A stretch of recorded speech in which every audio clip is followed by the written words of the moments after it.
Alors Baye Mayoro Diop, depuis un certain temps vous faites l'actualité par rapport à sa position ci coowal mandat quinquennat septennat ndax mën nga dikkaat sa position nga leeral ko ak polémique bi ci judd. waaw jërëjëf bi nga ma joxe opportunité ma wax ci li ma bëgg a njëkk a leeral mooy je n'ai jamais demandé te mosuma laajte pour ñu yokk mandat wu 5 ans au président de la République son excellence le président Diomaye mandat 5 ans la am te je m'en tiens à ça parce que c'est ça que dit la constitution donc soxlawuma ñu yokkal ko mandat bi nga xamante ni moom la peuple bi décidé actuellement mais j'ai trouvé là un débat boo xam ne un débat intellectuel la un débat de citoyen mooy est-ce que entre 7 ans et 5 ans lan moo gën pour réew mi ma ne 7 ans moo gën aw ma ci droit ça ne veut pas dire que dama bëgg ñu wàññi mandat wala ñu yokk mandat déedéet damaa jàpp ne Sénégal li ñu jig ci fi ñu toll ci koom-koom ak élection lim ñuy coûter ci xaalis lim ñuy coûter ci temps lim ñuy coûter ci ay polémique li ma gënal mooy ñu def un mandat de 7 ans xëy na nag mën nañ ne débat ba jotagul mais man dama ko fekk rek je n'ai pas posé le débat je l'ai trouvé dans l'espace public et j'ai donné mon opinion. Exactement ça, à titre de rappel ci suma jotaay ak le professeur Arona Coumba Ndoffène Diop ca la débat bi juddoo alors yow nga opté pour 7 ans ci ban ci lan nga mën a sukkandiku wala lan mooy sa firnde lan mooy sa argument 7 ans yi. D'abord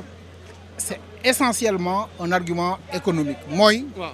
élection daf ñuy coûter xaalis bu bëri. élection bi ci boppam daf ñuy coûter xaalis bu bëree bëri te Sénégal amul doole jooje. Deuxièmement daf ñuy coûter temps bu bëree bëri mandat wu 5 ans ce qui est sûr et certain mooy président bu bees bu fi ñëw 2 premières années yi ci affaire u daanaka réglage ak réajustement ak évaluation yu mel noonu ci ngay nekk. tu ne peux pas dérouler un programme de développement. mooy li nga xam ne tey moom ci la ñu nekk depuis qu'on est arrivé jusqu'à présent. Ensuite ça crée à la fin du mandat aussi il faut dire que bu mandat bi desee benn at liggéey ba mënatul am ni mu war a amee donc sur ces 5 ans benn 2 ans nga am ça nous coûte beaucoup d'argent beaucoup de temps et ça ne nous rapporte rien du tout. Et les 5 ans ou 7 ans c'est pas ce qui détermine la démocratie. La démocratie c'est que le peuple ait des choix et qu'on les respecte. C'est tout. Si le peuple décide que c'est 5 ans, on peut le respecter. Mais si c'est mieux pour le peuple d'avoir 7 ans, on a le droit et on a même l'obligation morale de proposer cela. Baye Mayoro Diop boo nu ko mayee nga tourner le dos à Pastef tey nga décider soutenir le chef de l'État waaye yemoo ci da nga sóobu bokk ci premier militant yi nga xamante ni ñoom ñooy parti kiiraay mais teewul polémique ak coow saa boo waxee boo génnee def sortie alors ndax mun nañ dikkaat Baye Mayoro le choix porté sur Diomaye ak it pourquoi avoir tourné le dos à Pastef ak taxawaay wi nga ci amoon Baye Mayoro Diop. Il faut corriger benn expression j'ai pas tourné le dos au Pastef c'est le Pastef qui m'a tourné le dos c'est le Pastef qui a tourné le dos au président de la République. Man j'ai été un militant qui a tout donné qui a tout sacrifié et qui à un moment donné a tenu à dire la vérité. Le 7 novembre 2025 dama ne leen bu ñu def terrain meeting bu ñu ko defee ci pëccoxoo lañ jëm ba ma koy wax je le disais en tant que cadre bu bokk ci parti bi war ci di indi ay xalaat surtout des réflexions préventives ba ma ko waxee ñu génn ma ci instance su parti bi génn ma ci groupe yi yëpp génn ma ci lépp eh bien 3 jours lañ ci teg conséquences yi ma doon prévenir ñëw ca la ñu jëlee ba fi ñu nekk nii et le Pastef a refusé de voir la réalité a refusé d'accepter un débat constructif alors man aussi dans tous les cas li ma doon défendre mooy les institutions de la République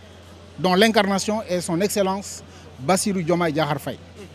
te itam di koo xamante ni dafa am lu mu liggéeyal Pastef am lu mu liggéeyal suñu parti moom moo ko indi fu mu nekk nii tey donc je devais le défendre gisaguma lenn lu mu wane boobu ak léegi lu waroo ak lam ñu wonoon bañ di ko jàpp. liñ koy jiñ yëpp baatu waroo boobu nga wax ci moom lañ ko féetal. gisuma lenn lu président Bassirou Diomaye Diakhar Faye teg loo xam ne dafa méngoowul ak la mu waxoon ci lépp nag sur le programme sur la vision partout le président de la République est resté collé à ses engagements alors il est facile d'accuser quelqu'un et c'est ce que les gens ont fait mais man loolu moo tax aussi ma koy jàppale doon ko jàppale ca jamono boobee mu méttee di ko jàppale démb ak tey ak ëllëg ba saay su tant que mu ngi ci réew mi nii dinaa ko jàppale. Il est facile aujourd'hui de parler quand les gens font des propositions nga gis ay nit ñoo xamante ni xam nañ lan mooy suñu combat ci parti bi ak ci la naissance de Kiraay commence à jeter des ñu ngi leen di discréditer déjà nee nañ parti cabine téléphonique mais deuxièmement amagu leen base wala amagu leen tey ji ne doole gu mën a dëkku surtout Pastef. Personne de sérieux ne discrédite le parti boo gisee mobilisation bi ñu def barke démb le 25 juillet au King Fahd ak di nga xam ne réew mi Sénégalais yi gëm nañu te naw nañu président de la République et que lu ñu leen ci woo ci lu jëm ci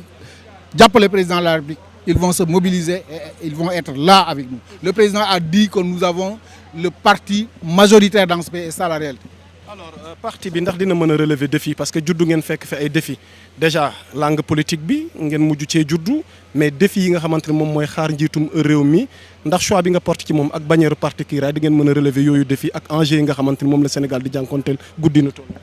waaw bu nu àndee joxante loxo nekk dans une dynamique citoyenne danañ relever le défi te je pense que le président de la République loolu la woo ñëpp. ñun ñii di xeex aussi di ànd ak moom ci loolu la ñu yàgg a dégg on n'a jamais mené un débat de bas étage ou un débat de personne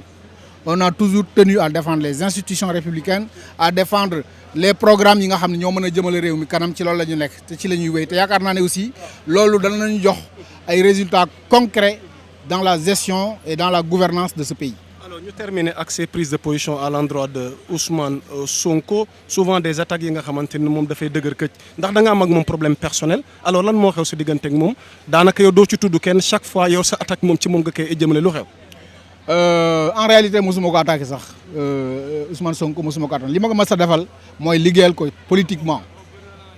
li ma ko liggéeyal xam naa ko te képp koo xamante ni aussi tu es un cadre de ce parti xam nga ko.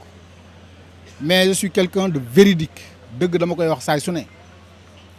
j'ai eu à m'exprimer sur certaines questions qui le concernaient ma wax ci sama dëgg ça ne peut pas être considéré comme une attaque mais simplement comme une mise au point sur les vérités qu'on doit se dire. On ne doit pas organiser un terrain meeting, on ne doit pas être Premier ministre et faire des vacances à n'en plus finir, on ne doit pas être Premier ministre et mener des tentatives de déstabilisation du président de la République. Loolu ay dëgg la loolu man je ne ak ku mu mënati doon aussi dama koy wax donc ce n'est pas à titre personnel dirigé contre Ousmane Sonko mais c'est des positions de principe, c'est des positions républicaines, c'est des positions citoyennes que j'ai toujours eu yoo nga xamante ni damay xëy di wéy di ko am ci lu